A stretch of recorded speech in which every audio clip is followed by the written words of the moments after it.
This is Patrick Russell. I'm interviewing Norman Gaddis for the first time. This interview is taking place on June 5th at Omaha Beach at the American Cemetery. This interview is being conducted by the Making History Project for a project named War and Peace, Memories from War. Earlier you were telling me about how you got shot down during Vietnam.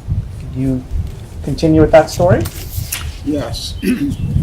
I was part of a flight of 12 airplanes attacking a target in the southwest corner of Hanoi. And in the process of reaching the target and starting the bombing and so forth, we began to receive ground fire from anti-aircraft guns and also SA-3 missiles coming up.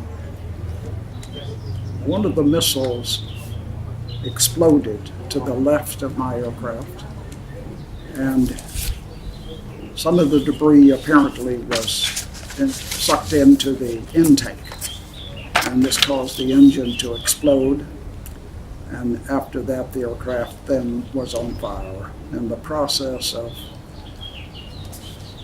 the aircraft burning, it was rolling and turning, and it happened that my crewmate, who was in the rear cockpit, rear seat, he ejected while the airplane was still in an upright position. By the time I ejected, the airplane was upside down.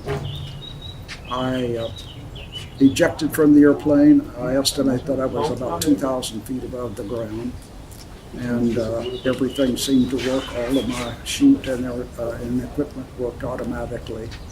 And as I drifted down, I took my cell phone out and told the rest of the crew that I was okay. And then immediately I put the phone back into its case, and about this time I struck the ground. Unfortunately, I'd landed in the center of an anti-aircraft revetment, and there was about 10 young men with rifles who simply gathered around me, and I didn't have any opportunity to play John Wayne or anything else. I just simply put up my hands and surrendered. Sometime during the ejection, I had a cut on just above my right elbow, and it was bleeding but not profusely. But one of the men there had a first aid kit, and he took his first aid kit and dressed my arm for me. What year was this? 1967, May 1967. Over Hanoi. Just west of Hanoi, yes. After a few moments, when things settled down, the guards took me and we drove to an area where the aircraft crashed. I could smell the fumes from the fuel, hydraulic fluid, and so forth. So I knew that we were in the vicinity of where the airplane crashed. What type of aircraft was it? This was an F-4C Phantom, 2-engine, 2-place. And we stayed there for about 30 minutes, and then when they came back, some of the guards came back, they were carrying my pilot's helmet, and also they cut his name tag out of his flying suit. And they also had his clipboard that had all of our flight information on it. All of that information was clean. There was not any burns on it. There was not any fuel, anything else. So my pilot got out of the airplane. There was no question about whether or not he was in the airplane when it crashed and burned. He was not, because he was out of the airplane. But I never found out what happened to him. It was 32 years later before they dug in that area and they found some remains, and through the DNA process, they determined that that was my pilot that was buried there, I guess, in a rice paddy for 32 years. And what was your role in the aircraft? I was the pilot, aircraft commander.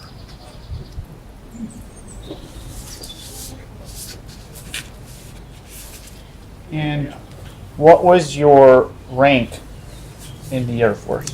At that point in time, I was a colonel, not supposed to be flying combat missions, but I was. And what were your service dates in the Air Force? I entered the United States Army Air Corps in 1942 and served throughout the war. I was in flying school, so I finished up flying school in 1945, just as the war ended. And at that point in time, I was given two options: one, to be released immediately, or to serve until June the 30th, 1947. So I wanted to go to college, and I elected to take an immediate release from the service at that point in time. I entered the University of Tennessee, and before I finished the first semester, I was recalled to active duty because the Air Force became a separate service, and they were involved in the Berlin airlift, and they needed pilots. And so I was recalled to be a part of the Berlin airlift. What role did you have in the Berlin airlift? I escorted the cargo airplanes from Wiesbaden as far up to Berlin as we could with the fuel that we had available to us. We simply flew with them so that the Soviets would know that they should not be jeopardizing our airplanes. We had two airplanes, one on each wingtip, and we escorted them up as almost into Berlin. But then we were short. We would be short on fuel, so we'd have to return to Wiesbaden, refuel, pick up another airplane. How long did that go on? The Berlin airlift went for a total of about 8 months, and a tremendous operation, probably one of the most humane missions that the Air Force has performed in a long time. We were actually feeding in the American sector of Berlin. We were actually feeding about 2 million Germans who otherwise would not have any food. And so it was a great humanitarian airlift, and really an honor to be a part of something like that. What did you do after that?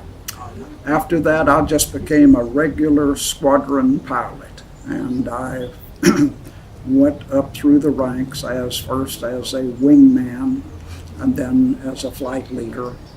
Ultimately, over a period of time, then reached the point where I became a squadron operations officer. And so it was just a normal progression through that particular, that career path. Everything was normal, but I served in different places. I deployed to Japan in 1952, and I took part in the first jet fighter crossing of the Pacific Ocean. We moved a total of 58 airplanes all the way from Albany, Georgia to Tokyo in a matter of 12 days.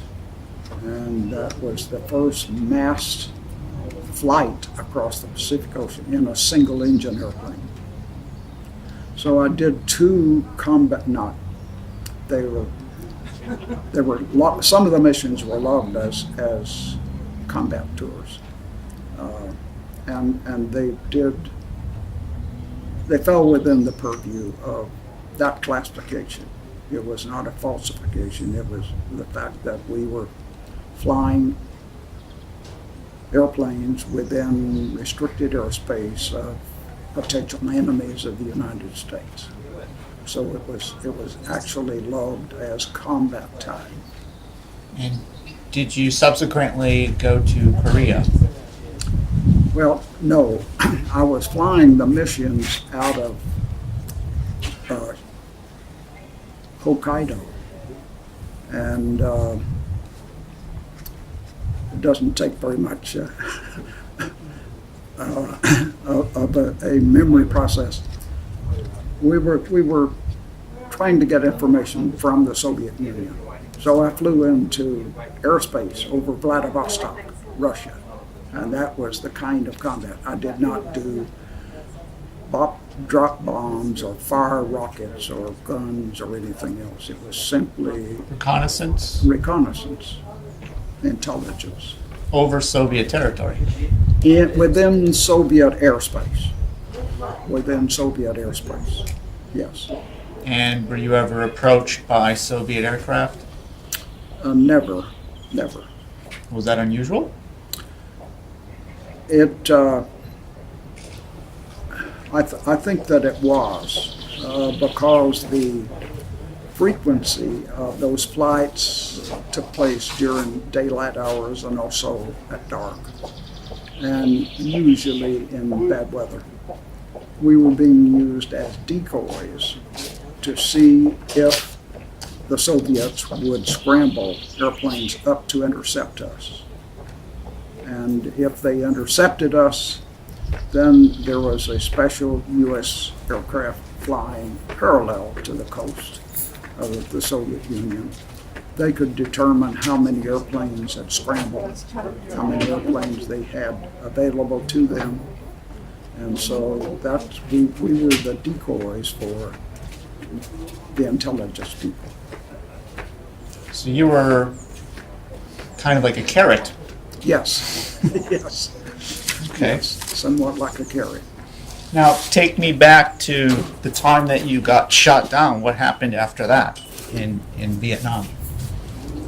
I was taken into Hanoi after a period of time and interrogated by 3 intelligence people, and I was fairly certain that one of the interrogators was a Chinese.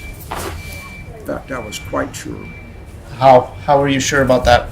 The appearance was totally different from a Vietnamese. As a matter of fact, had a short burr haircut, which you didn't see.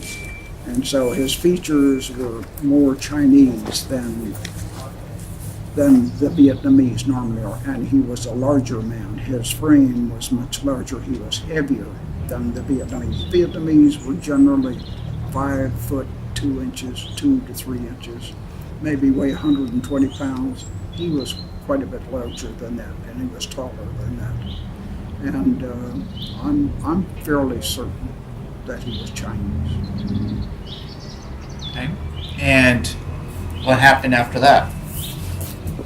After I refused to give them any information, I was tortured 3 times, put into leg irons and handcuffs.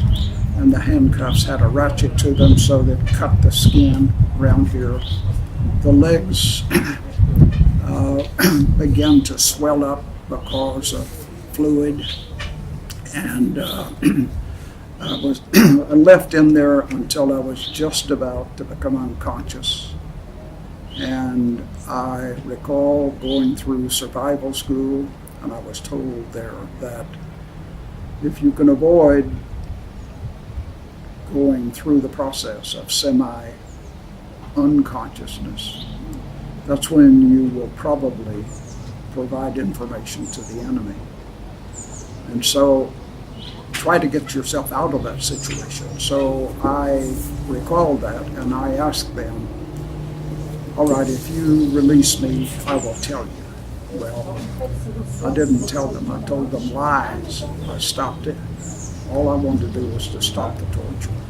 And so I told them some lies, and after a period of time, the Chinese person left, and he was gone for quite some time, left me with 2 interrogators, and the officer in question came back and told me, we know who you are. We know where you come from.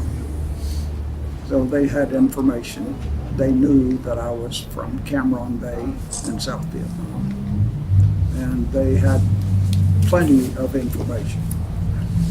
And so it was just a matter of trying to lie my way out of that situation without giving any information. Was tortured first and then released and questioned some more, put back into the irons, and the second time I lost consciousness. So thank God I didn't have to go through all of the pain of that again. What were they asking? They were asking, when will the United States invade North Vietnam? How many troops do you have in South Vietnam? How many airplanes? What other resources do you have in the Far East that could be used in a war should the United States elect to invade North Vietnam? They were, I think, very much afraid that that would happen. And they had gathered a lot of information. They had copies of Air Force Times. They had copies of bulletins from many of the bases in Thailand and in South Vietnam. And they would confront me with that information. Do you know this? Do you know that? And my response would be, well, I know of him. I don't really know him. I know of him. And try to pass it off without that. So after the second time around, while I was still lucid, that I could remember things, they put me in the locks again. And so I went through that time and stayed. I lost consciousness. When I woke up, I was in a different cell. I was lying on the floor. My arms were bleeding, legs were bleeding, and they brought some food in, left it, but I looked up, I was on the floor, had two concrete beds, I was in the center walkway, and big rats were up there eating the food. So fortunately they ate the food and didn't begin to chew on me. But the interrogation itself lasted 64 hours. People will say, well, how do you know that it was 64 hours? Well, to the north of the prison camp, there was an apartment complex. And there was also a church. And the church bell chimed. And I could tell, I reconstructed from the time that I was brought there about midnight on the first night until they finished up, and it was a matter of 64 hours going through this interrogation. But it left me with being unable to eat. When they brought the food, it would be in a small bowl, usually a metal bowl, and I would just have to simply hold it with my wrist and try to eat like a dog would eat. And so I lost a few pounds, several pounds. When I finally finished all of the interrogation, and shortly after that, I was pulled out and taken to another room for some more questioning. And in the process, the guard was ahead of me. I saw a set of scales. I got on the scales, and with my hand I could move the weights. And I weighed 122 pounds.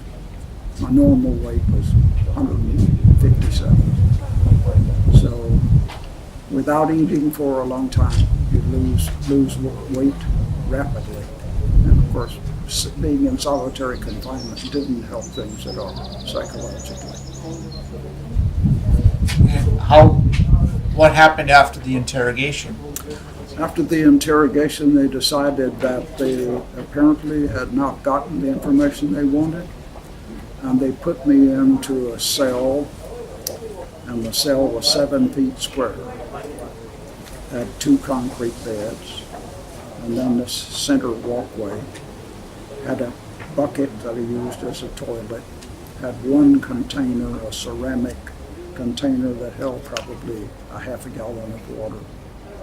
And they did give us boiled water twice a day. But I stayed in that cell for 1,004 days in solitary confinement. Never saw another American, never talked to another American. I did have an experience there that was just unusual. The young man who portioned out the food for the people in that area, we referred to it as Heartbreak Hotel, a total of 7 cells. People were brought in, usually they were severely wounded, and they had someone trying to look after all of those people. So they fed us twice a day. And one time when I walked out, I was confronted by this young man. He was probably about 5'2", and he said, "Hello." And I said, "Where did you learn English?" He said, "I went through flying school in San Antonio, Texas." He was a South Vietnamese pilot, had been captured and brought there. So over a period of time, we nicknamed him Max. And Max was our eyes and ears because he provided us with intelligence information about what is going on within the larger campsite. Campsite being all of what was Wallow Prison at that time. And they had some between 400 and 500 U.S. prisoners there at that point in time.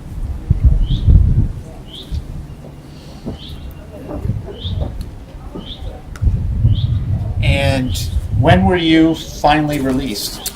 I was released on March the 4th, 1973. And how did that come about? The Vietnam War, President Nixon in December 1972 finally released the B-52s so they could come north and bomb. And for 11 consecutive nights, they bombed Hanoi, something merciless. And after 11 nights of bombing, then the Vietnamese agreed that they would release the American prisoners. And so after a period of 2,124 days, 2,124 days altogether, I was released from the prison in North Vietnam.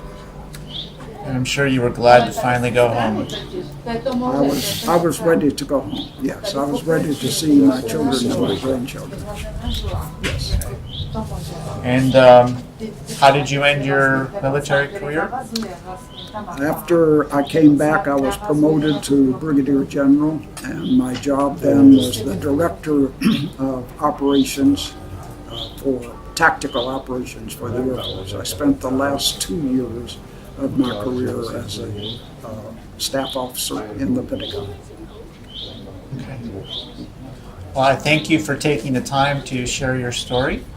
Thank you. And I thank you for your service as well. Fine, thank It's you. been nice talking to you today.